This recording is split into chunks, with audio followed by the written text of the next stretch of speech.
Welcome to Crash Book, your book in a capsule. The place where we present books in short and simple knowledge capsules, so you can benefit from them anytime, anywhere. Whether you're on public transport or during waiting times, here you can listen to summaries of the most important books and feed your mind with new ideas that help you develop your life. So, don't forget to subscribe and activate the bell to receive all new content and enjoy every moment of this knowledge journey with us. Have you ever wondered why we make decisions that don't seem to make sense? Why do we often think we're being rational, yet end up falling into traps that could have been easily avoided? The Art of Thinking Clearly by Rolf Dobelli dives deep into these questions, revealing how cognitive biases and mental shortcuts affect every decision we make. In this book, Dobelli carefully outlines the psychological biases that cloud our judgment and lead us to poor decisions. The goal of this book is to make us aware of these biases so that we can avoid them and think more clearly. Join me as we explore the first part of this insightful book, where Dobelli presents 10 of the most common mental traps we fall into. Chapter 1. Why we are not rational. The first chapter starts with a powerful idea. Humans like to think of themselves as rational beings, yet, in reality, we are anything but rational. Our thinking is often clouded by biases, emotions, and mental shortcuts that make us susceptible to making poor decisions. Dobelli explains that our brains are wired for survival, not for rational decision-making. Over time, human beings have evolved to make quick decisions based on limited information rather than always taking the time to think things through logically. While this helped our ancestors survive in dangerous environments, it doesn't always work well in the modern world. The chapter goes on to show how, despite our best efforts, we are influenced by unconscious biases. For example, we may make decisions based on what's emotionally appealing rather than what's logically sound. We often think that we are making informed, logical decisions, but Dobelli suggests that most of our thinking is shaped by mental shortcuts and impulses.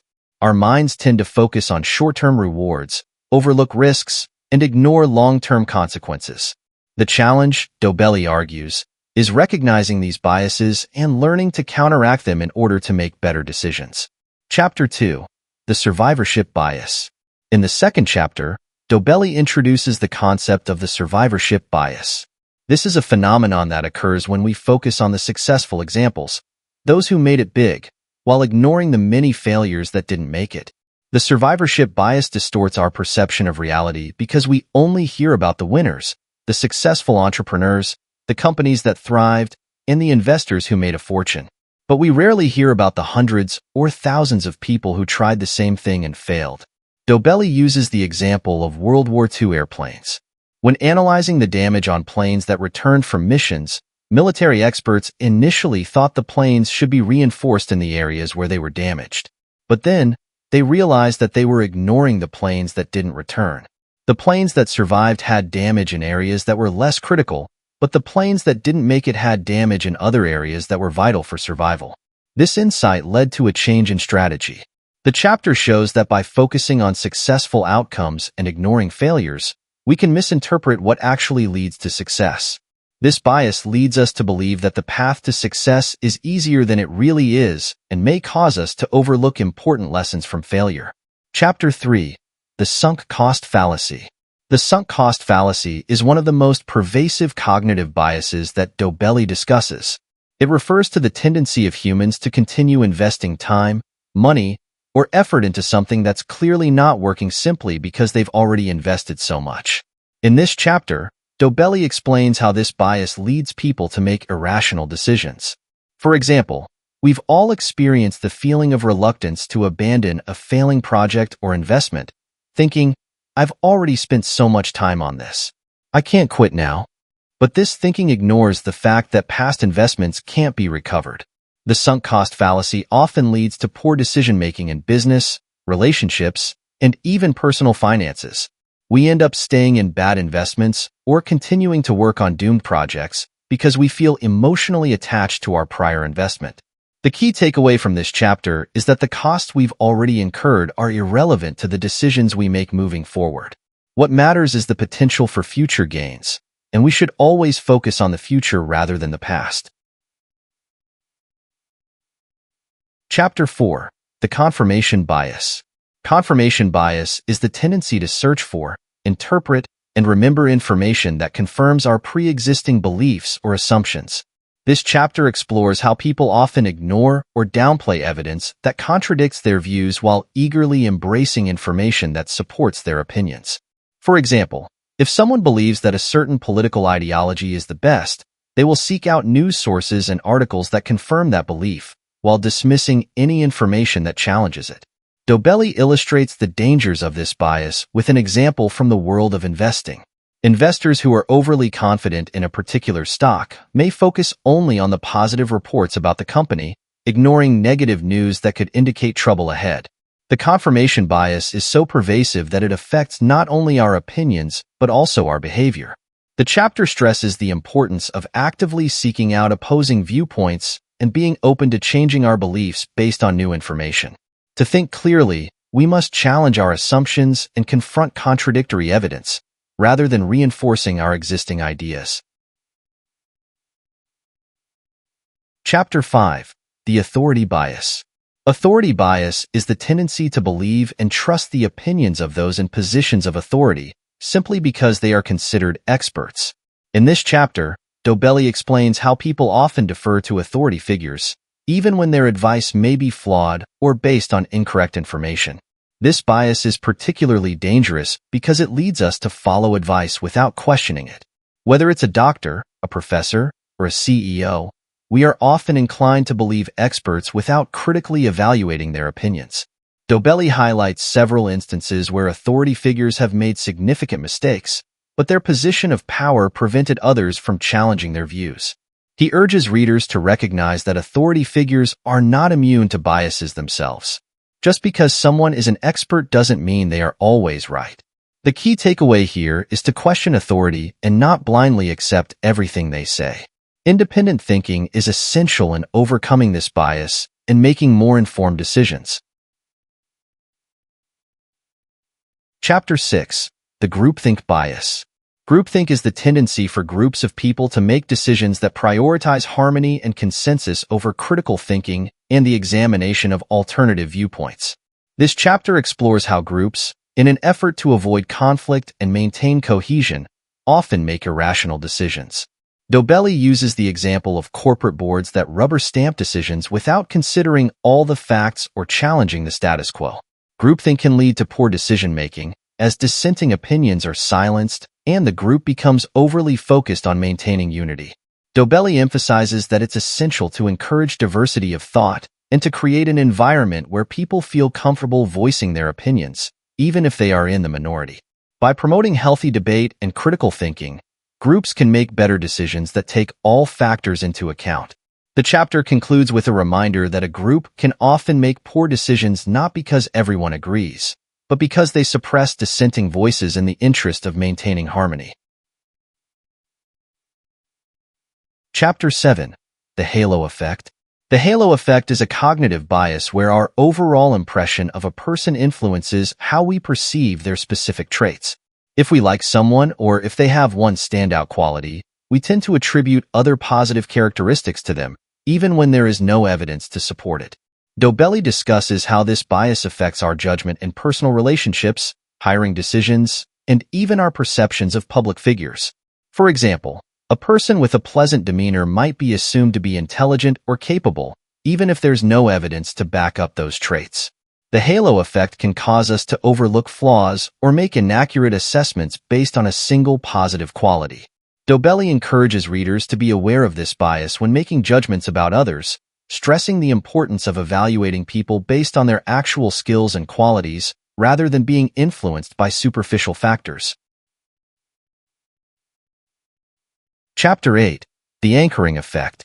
The anchoring effect is a psychological bias where people rely too heavily on the first piece of information they receive when making decisions. In this chapter, Dobelli explores how anchors, such as a first price, initial estimate, or reference point, can skew our judgment and decision-making. Once an anchor is set, it can heavily influence subsequent decisions, even if the anchor itself is arbitrary or irrelevant. For example, when negotiating a salary, the first number mentioned can serve as an anchor, and people often adjust their expectations based on it, even if it's unreasonable. Dobelli explains how anchors can be used manipulatively, but he also offers advice on how to avoid being influenced by them. To make clearer decisions, it's important to recognize when we're being anchored and to adjust our thinking based on a wider range of information. Chapter 9. The Outcome Bias. The outcome bias is the tendency to judge a decision based solely on its outcome, rather than on the quality of the decision-making process. In this chapter, Dobelli illustrates how people often mistake luck for skill. For example, a risky investment that ends up making a large profit might be considered a wise decision, even if the process itself was flawed. Dobelli warns against using outcomes as the sole metric for decision-making. It's important to assess decisions based on the reasoning and processes behind them, not just the results. This bias can lead us to make poor decisions in the future by mistaking bad processes that happen to produce good outcomes for good decision-making. Chapter 10. The Procrastination Bias. Procrastination is something everyone experiences, but why do we procrastinate even when we know it's not in our best interest? This chapter explores the psychology behind procrastination and how our brains are wired to seek short-term gratification. Dobelli explains how procrastination is influenced by an inherent bias toward avoiding discomfort and delaying tasks that seem difficult or unpleasant. The chapter offers practical advice on how to overcome procrastination, emphasizing the importance of breaking tasks into smaller, more manageable parts. By recognizing the bias toward procrastination and taking steps to combat it, we can be more productive and make better use of our time. Chapter 11. The Availability Heuristic. The availability heuristic is a mental shortcut that causes people to judge the probability of events based on how easily examples come to mind. In this chapter, Dobelli explains how we tend to overestimate the likelihood of dramatic or memorable events simply because they are more readily available in our memory. This can skew our perception of risk and lead to irrational fears. For example, after seeing news stories about airplane crashes, we might think flying is more dangerous than it actually is, even though statistically it's much safer than driving. The media and social networks tend to amplify this bias, showing us sensational events that are fresh in our minds, which can distort our judgment. Dobelli uses the example of people fearing terrorism after seeing graphic news coverage, even though the risk of being affected by terrorism is minuscule compared to other everyday dangers, like car accidents. The chapter emphasizes that our perception of risk is often influenced by emotional and vivid memories, not by objective statistical data. To think clearly, we must recognize the availability heuristic and make decisions based on actual probabilities, rather than our emotional responses to certain events. Chapter 12. The Contrast Effect. In this chapter, Dobelli introduces the contrast effect, which occurs when we make decisions based on comparisons to something else, rather than making judgments independently. Essentially, our perception of an option can be altered depending on what we compare it to. For example, if we're shown an expensive luxury car and then an average sedan, the sedan might seem much more affordable, even though it's still expensive in absolute terms. This contrast can lead us to make irrational decisions, particularly when it comes to purchases or evaluations. The chapter points out how advertisers use this bias to manipulate consumer behavior by showing products in comparison to higher-priced items, making the original product seem like a better deal. Dobelli explains that to avoid falling for the contrast effect, we should evaluate each option on its own merit, rather than relying on comparisons that might skew our perception. By learning to make decisions without relying on external comparisons, we can think more clearly and objectively. Chapter 13. The Representativeness Heuristic. The representativeness heuristic is another cognitive shortcut where we judge the likelihood of an event based on how similar it is to a typical case, rather than considering the actual probabilities. In this chapter, Dobelli discusses how people often make judgments based on stereotypes and how this leads to errors in reasoning. For example, if we meet someone who is quiet and bookish, we might assume they are more likely to be a librarian than a salesperson, even though there are far more salespeople than librarians in the world. Dobelli emphasizes how the representativeness heuristic often leads to faulty generalizations. This bias can affect decisions in many areas, including hiring, investing, and even dating. People tend to make decisions based on what seems most representative of a given category, rather than on statistical probabilities. The chapter encourages readers to avoid making judgments based on stereotypes and instead focus on the relevant data and actual likelihoods. Chapter 14. The Illusion of Control. The illusion of control is the tendency to believe that we have more control over outcomes than we actually do. In this chapter, Dobelli explores how this bias causes people to overestimate their ability to influence events, particularly in situations where chance plays a significant role. For example, many people believe they can predict the outcome of a lottery or control the performance of their investments, when in reality, these outcomes are largely based on random factors. Dobelli explains that this illusion of control can lead to poor decision-making, as people take on unnecessary risks or invest too much time and money into ventures where their influence is minimal. The chapter warns that we need to recognize when we are influenced by this illusion and focus on controlling only the factors we truly can influence. Acknowledging the role of randomness and uncertainty is crucial for making more rational decisions. Chapter 15. The Planning Fallacy. The planning fallacy refers to the tendency to underestimate the time, costs, and risks of future actions while overestimating the benefits. In this chapter, Dobelli explains that people often make overly optimistic predictions about how long tasks will take or how successful projects will be. This bias leads to delays, cost overruns, and unrealistic expectations.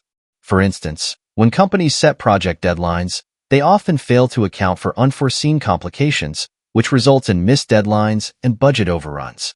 The planning fallacy is not limited to business, though. It affects personal decisions as well. People may think they can complete a home renovation in 2 weeks, only to find that it takes much longer. To counter the planning fallacy, Dobelli advises thinking about past experiences and the challenges that were overlooked, and to make more realistic plans by considering the full range of potential obstacles. Chapter 16. The Overconfidence Effect. The overconfidence effect is one of the most powerful and dangerous biases that Dobelli discusses. It occurs when people have an inflated sense of their own abilities, knowledge, or predictions. This bias leads individuals to take on excessive risks, believing that they are more capable than they actually are. Dobelli provides the example of investors who believe they can beat the market consistently, only to be humbled by the reality of random fluctuations and unforeseen events. The overconfidence effect is especially problematic in areas like investing, politics, and even personal relationships, where people often overestimate their judgment. To overcome this bias, Dobelli suggests seeking out alternative opinions and being more humble about the limits of our knowledge. By acknowledging the uncertainty in life and questioning our own assumptions, we can make more informed and less risky decisions. Chapter 17. The Swimmer's Body Illusion. The swimmer's body illusion occurs when we assume that success in one area is the result of inherent qualities, rather than specific behaviors or efforts. In this chapter, Dobelli explores how people often misattribute the success of others to some intrinsic characteristic, rather than recognizing the role of specific actions or circumstances.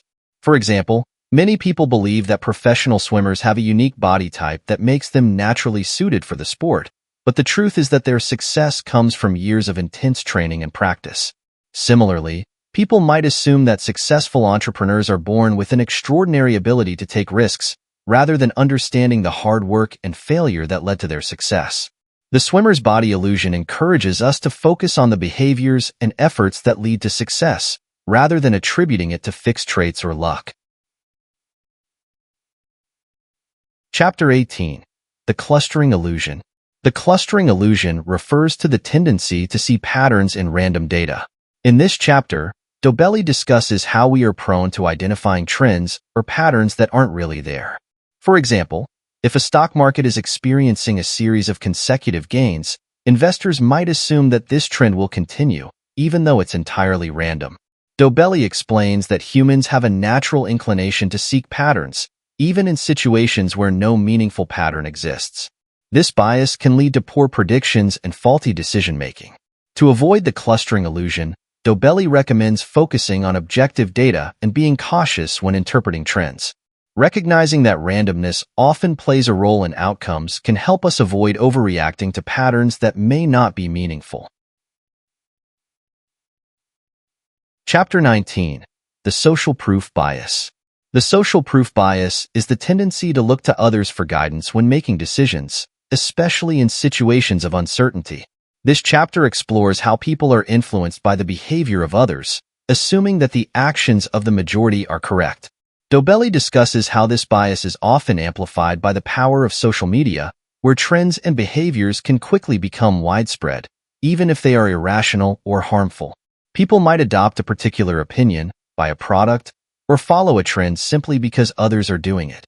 The chapter highlights the dangers of social proof in areas like investing, politics, and consumer behavior. To combat this bias, Dobelli suggests questioning popular opinions and thinking independently rather than following the herd. Chapter 20. The Liking Bias. The liking bias is a cognitive distortion that leads us to favor people we like and trust, regardless of their competence or qualifications. In this chapter, Dobelli explains how our feelings of affection for someone can cloud our judgment, causing us to overlook their flaws or mistakes. For example, we might hire someone because we like them personally, even if they are not the most qualified candidate. Similarly, we might invest in a company simply because we like its CEO, even though there is no solid evidence that the company will perform well. The liking bias is particularly strong in personal relationships and in situations where emotions play a large role. Dobelli advises readers to be aware of their emotions and biases when making decisions and to evaluate others based on objective criteria rather than personal feelings. Chapter 21. The Framing Effect. The framing effect occurs when the way information is presented influences our decisions. In this chapter, Dobelli explains how the context or language used to describe a situation can drastically alter our perception of it. For example, people are more likely to choose a medical procedure when it's presented as having a 90% survival rate than when it's described as having a 10% mortality rate, even though the information is the same. This bias is used widely in marketing and politics, where the framing of an issue can make it more appealing or more frightening depending on how it's presented. Dobelli highlights the importance of being aware of how information is framed and emphasizes that we should focus on the underlying facts, rather than being swayed by the way they are presented. To think clearly, we must learn to deconstruct the framing of any situation and make decisions based on objective truth, not emotional appeal. Chapter 22. The Contrast Effect, Part 2. In this second exploration of the contrast effect, Dobelli continues to delve into how our judgments and decisions are altered when we make comparisons. The contrast effect occurs when one object or event is compared to another, changing the way we perceive both. For example, if we are offered a high-priced product and then see a slightly lower-priced alternative, we are more likely to consider the second option a great deal, even though it may still be expensive by objective standards. This cognitive bias is used to manipulate people's perceptions in advertising, where a product's price is presented in comparison to a more expensive alternative, making it seem like a better deal than it truly is. Dobelli warns that comparisons are often not based on what's best for us, but rather on what's relative. To avoid the contrast effect, he suggests that we need to assess things based on their intrinsic value, not by comparing them to other options in our immediate environment. Chapter 23. The Outcome Bias. The outcome bias is when we judge a decision based solely on its outcome, rather than how well the decision was made in the first place. In this chapter, Dobelli explains that people tend to look at the result and conclude that the decision was either good or bad, without considering the reasoning behind it. For example, if someone makes an investment that turns out to be profitable, people may assume that the decision was wise, even if it was based on luck rather than solid reasoning. This bias can lead us to confuse good outcomes with good decisions and bad outcomes with poor decisions. Dobelli stresses that the process by which we arrive at a decision is far more important than the eventual outcome, as good decisions don't always lead to good results, and bad decisions don't always lead to failure. To think clearly, we must focus on improving our decision-making processes rather than relying solely on the results. Chapter 24. The Self-Serving Bias. The self-serving bias is the tendency to attribute our successes to our own abilities and efforts while blaming external factors for our failures. In this chapter, Dobelli discusses how this bias distorts our self-perception and can lead to overconfidence. For example, when we succeed, we may attribute the outcome to our hard work, skill, or intelligence. However, when we fail, we often blame external factors like bad luck, poor timing, or other people's mistakes. This bias can negatively affect our personal growth as we fail to take responsibility for our mistakes and learn from them. Dobelli explains that the self-serving bias prevents us from acknowledging our limitations and prevents us from improving. To overcome this bias, he advises us to adopt a more balanced view, where we recognize both our strengths and weaknesses and learn to take responsibility for both our successes and failures. Chapter 25. The False Consensus Effect.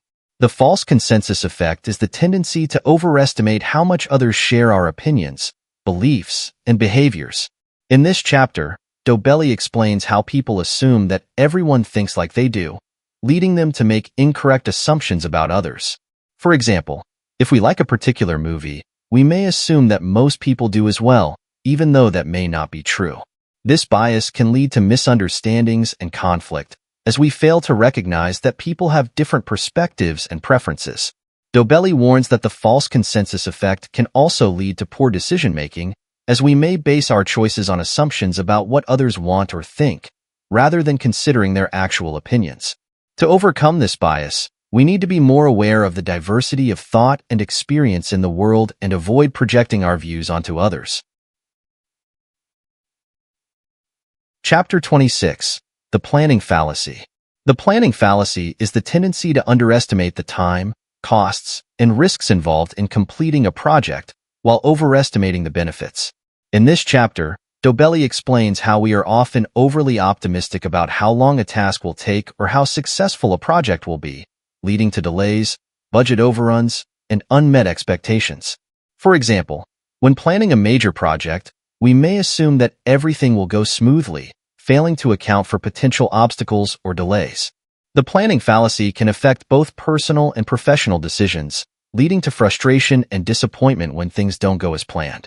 To combat this bias, Dobelli suggests taking a more realistic approach to planning, considering potential setbacks and allowing for more time and resources than we initially anticipate.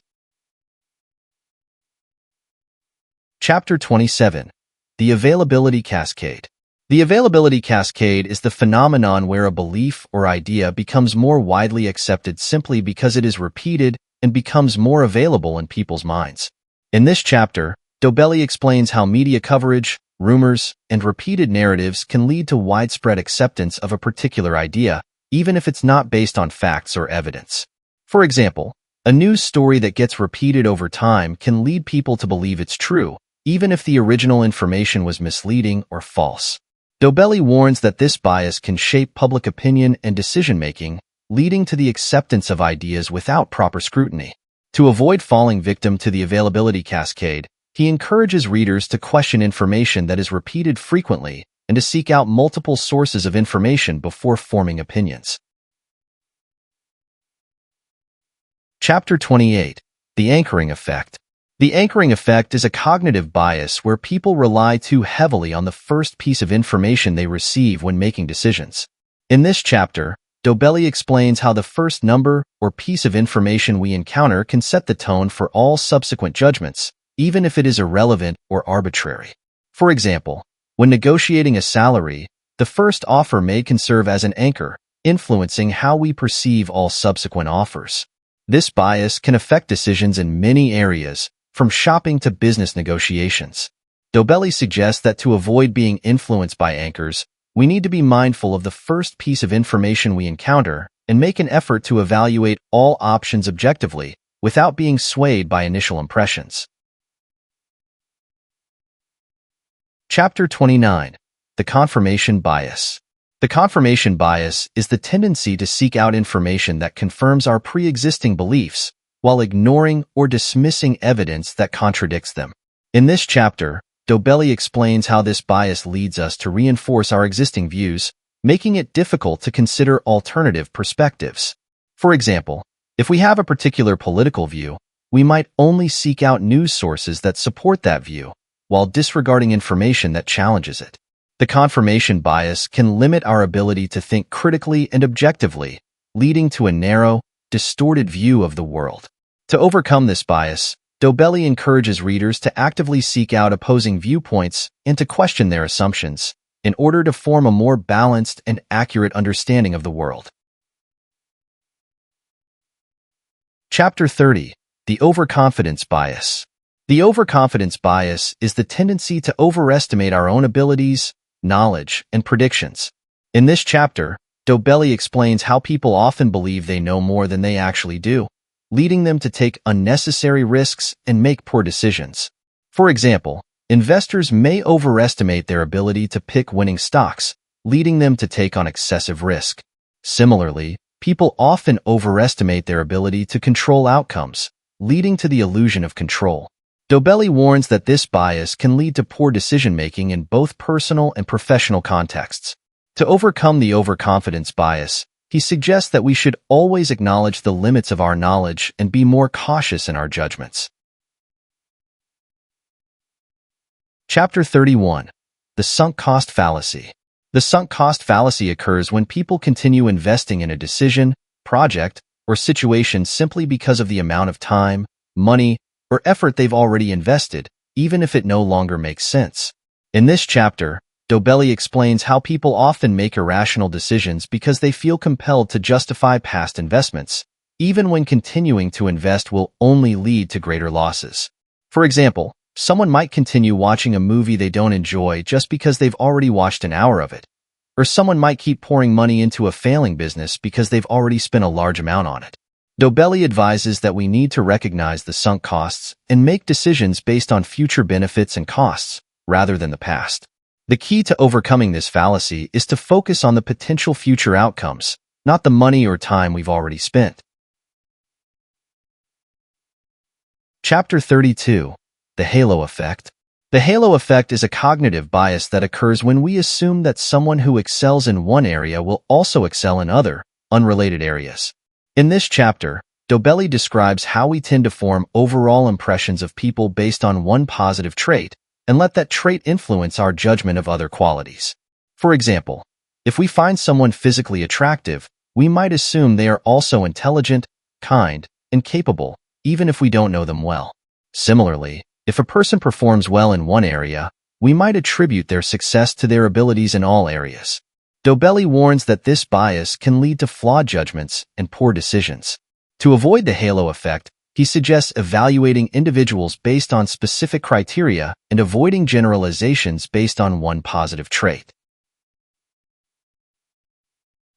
Chapter 33. The Contrast Effect, Part 3. In this third and final discussion of the contrast effect, Dobelli highlights how comparing one option to a less favorable alternative can distort our perception of that option. This effect occurs when we evaluate something in relative terms, rather than in absolute terms, which often leads us to make irrational decisions. For example, if we're presented with a high-priced product and a much more expensive option, we might consider the first product a bargain, even though it's still overpriced. The contrast effect can be seen in many areas, from shopping to business deals.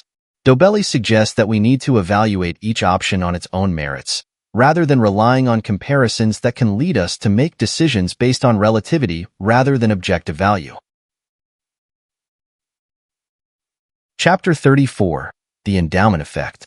The endowment effect is the tendency to overvalue something simply because we own it. In this chapter, Dobelli explains how people often attribute greater value to items they possess, leading them to make irrational decisions when it comes to selling, trading, or discarding their possessions. For example, we may be unwilling to sell a car for a reasonable price simply because we've become emotionally attached to it, even though it may no longer serve our needs. Similarly, we might overprice an item we're selling because we've invested time and money into it.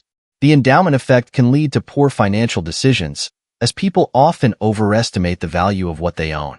To think more clearly, Dobelli advises taking an objective view of our possessions and considering their true market value rather than our emotional attachment to them.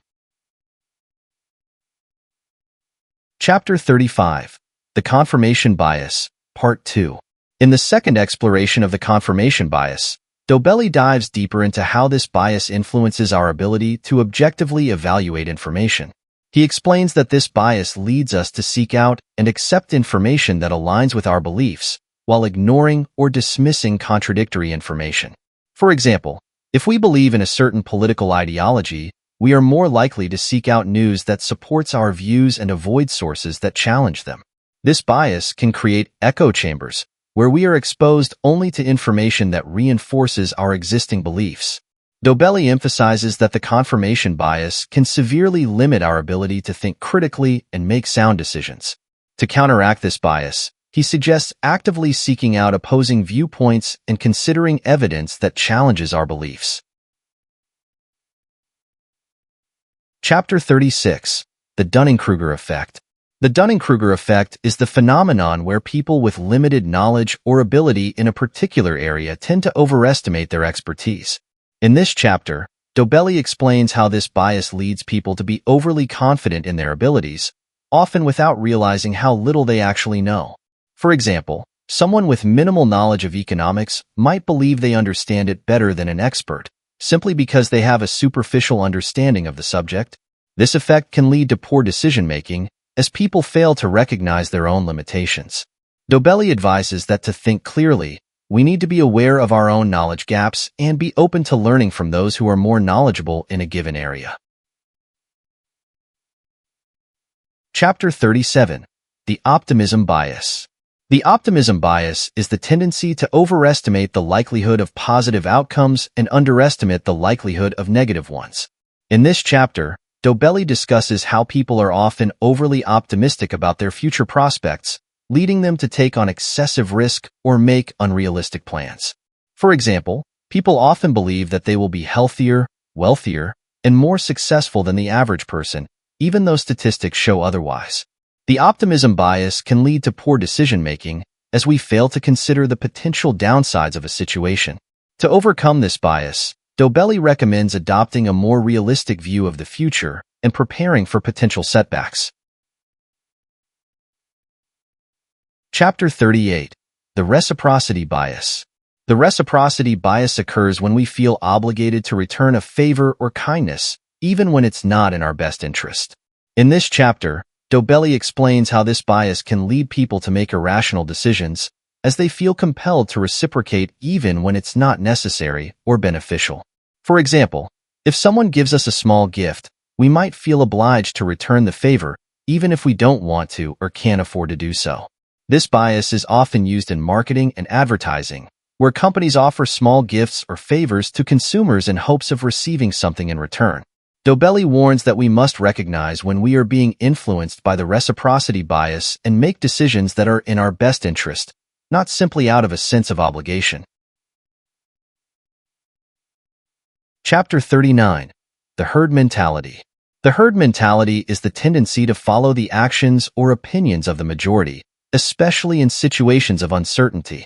In this chapter, Dobelli discusses how people are often influenced by the behaviors of others, even when those behaviors are irrational or unwise. For example, during a stock market crash, people may sell their investments simply because everyone else is doing the same, even though the best decision may be to hold on to their stocks. The herd mentality can lead to poor decisions, as people often follow the crowd rather than thinking for themselves.